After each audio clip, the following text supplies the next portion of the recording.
ఓం గంగణపతే నమ. ఐం సరస్వత్యై నమ. శ్రీమాత్రే నమో నమ. యా దేవి సర్వభూతేషు మాతృరూపేణ సంస్థితా నమస్తస్యై నమస్తస్యై నమస్తస్యై నమో నమ.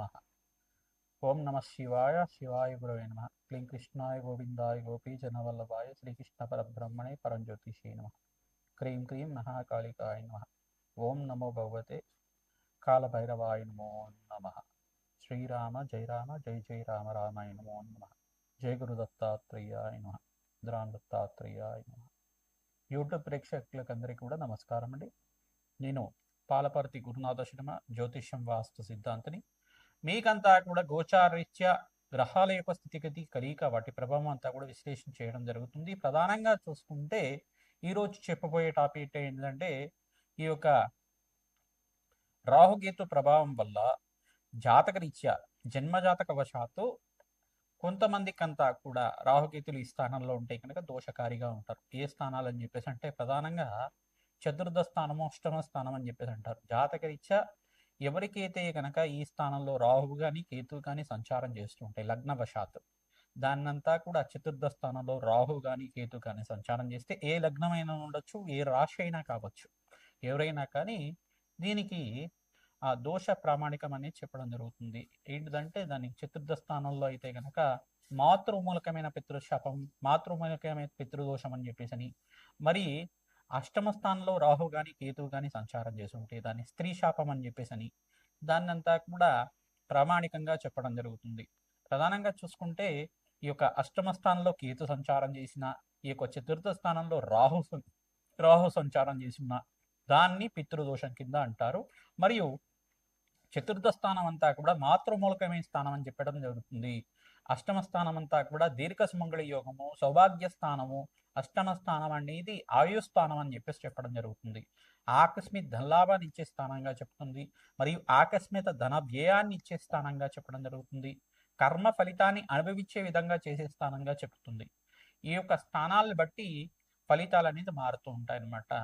ఈ యొక్క లగ్నవశాత్తు మీరు చూసుకోవాల్సి ఉంటుంది. మేషాది ద్వాదశ రాశుల వాళ్ళకి ఇప్పుడు చెప్పబోయే టాపిక్ ఏంటంటే స్త్రీ శాపం కానీ మాతృమూలకమైన పితృదోషం కానీ ఉంటే గనక, మాతృమూలకమైన పితృదోషం కానీ మాతృమూలకమైన మాతృశాపం కానీ ఉంటే కనుక ఈ యొక్క జన్మజాతకంలో మీకు అంతా కూడా ఆలస్య వివాహం అవడం కానీ, లేకపోతే ఆలస్య సంతానం అవుతుండడం కానీ, ఈ యొక్క ఎదుగుదల లేకపోవడం కానీ, వృత్తిలో కానీ ఉద్యోగంలో కానీ ఎంత ప్రయత్నం చేసినా అనుకున్న స్థాయిలో ఎదుగుదల లేకపోవడం, ఆర్థికంగా కుంగిపోవడం, ఆర్థికంగా నష్టపోవడం కానీ జరుగుతూ ఉండడం, ప్రధానంగా ఆస్తి నష్టం పోవడం మీకంతా కూడా జరుగుతూ ఉంటుంది. ప్రధానంగా స్థిరాస్తి అంతా కూడా ఎంత ప్రయత్నం చేసినా కొనుక్కోలేకపోవడం, గృహయోగం అంతా కూడా ఎంత ప్రయత్నం చేసినా కొనుక్కోలేకపోవడం, భూ సంపద అంతా కూడా ఎవరి చేతిలో మీరంతా కూడా నష్టపోవడం అనేది జరుగుతూ ఉంటుంది అన్నమాట. ఎవరి వల్ల అయినా కానీ స్త్రీ శాపం కానీ ఇవన్నీ ఉంటాయి కనుక దీన్ని ప్రామాణికంగా అంతా కూడా జాతకరీత్యా ఉండే దోషాలకంతా కూడా జ్యోతిష సిద్ధాంతాలతోటి మీ జాతకాన్ని అంతా కూడా జన్మ జాతకాన్ని విశ్లేషణ చేయించుకోవాలి. అందుకే ఈ యొక్క కర్మ ఫలితాన్ని అందరూ కూడా అనుభవించే విధంగా ఉంటుంది. కానీ దాన్ని పరిహార సిద్ధాంతం ప్రకారంగా, పరిహార శాస్త్రంలో చెప్పిన విధానంగా, తంత్రశాస్త్రంలో చెప్పిన విధంగా మీకు అంతా కూడా పరిహారం అంతా కూడా చేయించడం జరుగుతుంది. యజ్ఞ హోమాది కార్యక్రమాలు, దానాలు, గోమాత సేవ, తర్వాత రావి చెట్టుకి వేప చెట్టుకి వృక్షరాజానికి అంతా కూడా ప్రతిరోజు కూడా 27 ప్రదక్షిణాలు చేయడం, అవకాశం ఉంటే కనుక పనస చెట్టుని అంటే పనస మొక్కనంతా కూడా నాటడం, పనస మొక్క దగ్గర ఆమనయ దీపాలను అంతా చేయడం. ఎవరైతే కనుక దేవాలయ ప్రాంగణంలో పనస మొక్కని అంతా కూడా నాటుతూ ఉంటారో మీకంతా కూడా సకల గ్రహ దోష నివారణ కలుగుతుంది. పితృశాపం నుంచి, మాతృమూలకమైన పితృదోషం నుంచి కానీ, మాతృమూలకమైన మాతృశాపం నుంచి కానీ బయటపడడానికి ఆస్కారం ఉంటుంది. సర్పదోషము, సర్పశాపం అంతా కూడా కారణం రాహుకేతులు అవుతారు. ఈ యొక్క స్త్రీ శాపం కానీ, మాతృమూలకమైన పితృదోషం కానీ, మాతృశాపం నుంచి బయటపడడానికి కానీ ఎటువంటి పరిహారాలు ఆచరించాలి, ఎటువంటి దోషాలంతా కూడా జన్మజాతకం వశాత్తు, లగ్న చక్ర వశాత్తు మేషాది ద్వాదశ రాశుల వాళ్ళకంతా కూడా వర్తిస్తాయి.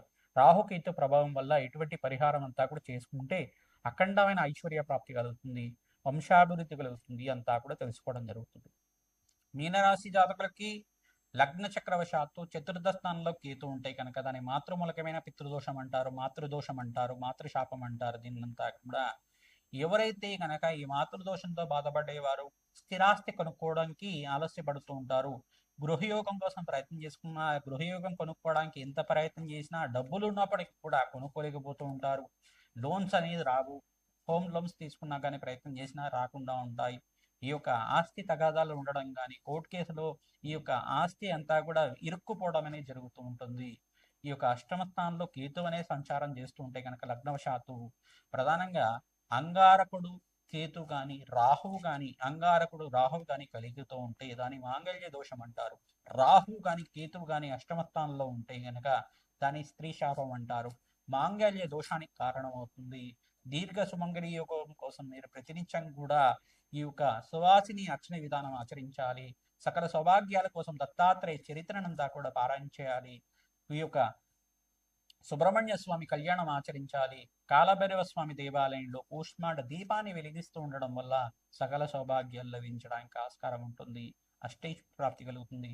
పుత్ర పౌత్రాది సమృద్ధి కలుగుతుంది. సకల సౌభాగ్యాలు లభించడానికి ఆస్కారం ఉంటుంది.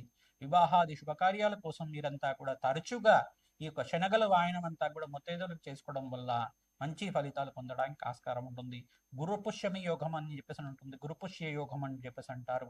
గురువారం పుష్యమి నక్షత్రం ఉన్న రోజున, ఆదివారం పుష్యమి నక్షత్రం రోజున ప్రతినిత్యం కూడా ఈ యొక్క సువాసిని అర్చన విధానం చేసుకోవడం, సువాసినికి ప్రీతికరంగా, అమ్మవారికి ప్రీతికరంగా శనగలు అంతా కూడా వాయనం ఇస్తూ ఉండడం వల్ల మంచి ఫలితాలు పొందుతారు. సకల దోషాల నుంచి, సకల శాపాల నుంచి బయటపడడానికి ఆస్కారం ఉంటుంది. ముత్తైదువుకంతా కూడా అమ్మవారి స్వరూపంగా భావించి భోజనం పెట్టడం వల్ల, అన్నదానం చేయడం వల్ల అష్టైష్ ప్రాప్తి కలుగుతుంది. శాశ్వత మహాలక్ష్మి స్థిర నివాసం లభిస్తుంది.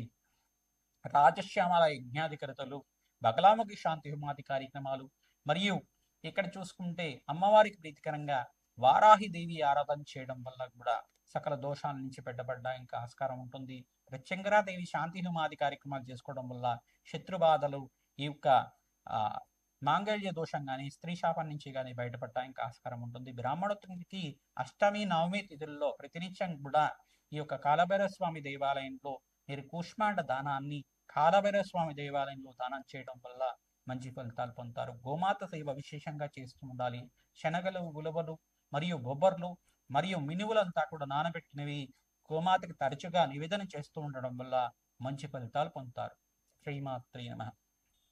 మేషాది ద్వాదశ రాశుల వాళ్ళకి ప్రధానంగా చూసుకుంటే చతుర్థ స్థానం గృహయోగం కోసం చెప్తుంది, స్థిరాస్తి కోసం, భూసంపద కోసం చెప్తుంది, మరియు ప్రధానంగా చూసుకుంటే స్థిర ఐశ్వర్యం కోసం కూడా చెప్తూ ఉంటుంది. అంటే పితృదేవతలకు ప్రీతికరంగా పితృ ఆర్జితం అంతా కూడా పూర్వీకులు ఆర్జించిన ఈ యొక్క ఆస్తి, స్థిరాస్తి లభించాలన్నా చతుర్థ స్థానము, అష్టమ స్థానం చాలా బాగుండాలన్నమాట. ఈ స్థానాలు కనుక రాహు గాని, కేతు గాని క్రీతీకృతమై లగ్నవశాతం ఉంటే గనక దానికి మాతృమూలకమైన పితృదోషం గాని, మాతృమూలకమైన మాతృశాపం గాని లభించడానికి ఆస్కారం ఉంటుంది. ప్రధానంగా అష్టమ స్థానం ఆయుస్థానం అంటారు. దాన్ని అంతా కూడా మాంగళ్య స్థానము, దీర్ఘ సుమంగళి యోగం కోసం చెప్పే స్థానం అని చెప్పేసి అంటారు. స్త్రీలకి విశేషంగా ఈ స్థానాల్లో అంతా కూడా రాహు గాని, రాహువు ఉంటే గనక దీన్నంతా కూడా స్త్రీ శాపం అంటారు. పురుషులకు కూడా స్త్రీ శాపం వర్షించడానికి ఆస్కారం ఉంటుంది. ప్రధానంగా ఈ యొక్క అష్టమ స్థానంలో అంగారకుడు రాహువు కలిసి ఉంటే కనుక దాని మాంగళ్య దోషం అంటారు. అంగారకుడు కేతు కలిసి ఉంటే కనుక స్త్రీ శాపము, మాంగళ్య దోషం అంటారు. దీని నుంచి బయటపడడానికి ప్రతినిత్యం కూడా సువాసిని అర్చన విధానం ఆచరించడం, ప్రతినిత్యం కూడా దేవతా కళ్యాణం ఆచరిస్తూ ఉండాలి. శివపార్వతుల కళ్యాణం పుణ్యక్షేత్రంలో శ్రీశైల ప్రాంగణంలో అంతా కూడా చేసుకోవడం వల్ల సకల దోషాలు, సకల శాపాల నుంచి బయటపడడానికి ఆస్కారం ఉంటుంది. సుబ్రహ్మణ్య స్వామి కళ్యాణం అంతా కూడా కృత్తిక నక్షత్రం షష్ఠి తిథి రోజు మంగళవారం వేళల్లో కానీ, ప్రతినిత్యం కూడా గురువారం వేళల్లో కానీ ఈ యొక్క కళ్యాణం, సుబ్రహ్మణ్య స్వామి కళ్యాణం అంతా కూడా ఆచరించడం వల్ల సకల శాపాల నుంచి బయటపడడానికి, సకల దోషాల నుంచి బయటపడడానికి ఆస్కారం ఉంటుంది. పుణ్యక్షేత్ర దర్శనాలు ఆచరించాలి. ప్రధానంగా దత్తాత్రేయ పుణ్యక్షేత్రాలు కానీ, ప్రధానంగా శ్రీకృష్ణ పరమాత్మ యొక్క పుణ్యక్షేత్రాలు కానీ, ఈ యొక్క అరుణాచలం పుణ్యక్షేత్రం కానీ, శ్రీశైల పుణ్యక్షేత్రం కానీ, కాశీపట్నం కానీ, ప్రధానంగా కాశీ పుణ్యక్షేత్రంలో కానీ మీరంతా కూడా అన్నదానం చేయించడం వల్ల, అభిషేక హోమాది కార్యక్రమాలు ఆచరించడం వల్ల సకల సౌభాగ్యాలు లభించడానికి ఆస్కారం ఉంటుంది. దేవి భాగవతాన్ని పారాయణం చేస్తూ ఉండాలి. సువాసిని అర్చన విధానం చేస్తూ ఉండాలి. దేవి భాగవతాన్ని అందరూ కూడా పారాయణం చేస్తూ ఉంటే కనుక ప్రవచనాల్లాగా వింటున్నా కానీ దేవి భాగవతంలో అమ్మవారి చరిత్ర అంతా కూడా ఉంటుంది. తద్వారా అమ్మవారి అనుగ్రహం అంతా కూడా శీఘ్రంగా లభిస్తుంది. నీకంతా కూడా సకల దోషాల నుంచి బయటపడి శీఘ్ర కళ్యాణ యోగం సిద్ధిస్తుంది. సకల శాపాల నుంచి బయటపడడానికి మీరంతా కూడా ఈ కార్యక్రమాలు చేయాలి. ప్రధానంగా శాంతి హోమాది కార్యక్రమాలు చేయాలి. ప్రధానంగా రాజశ్యామల యజ్ఞాధికృతులు, మాతంగేశ్వరి మూలమంత్ర జపాలు, తర్వాత బగలాముఖి శాంతి హోమాది కార్యక్రమాలు, కమలాత్మికాదేవి మూలమంత్ర జపాలంతా కూడా ఆచరించడం వల్ల జన్మజాతకంలో ఎటువంటి ప్రబలమైన దోషాలు ఉన్నా కానీ పరిహారం అవడానికి ఆస్కారం ఉంటుంది. శ్రీమాత్రే నమః.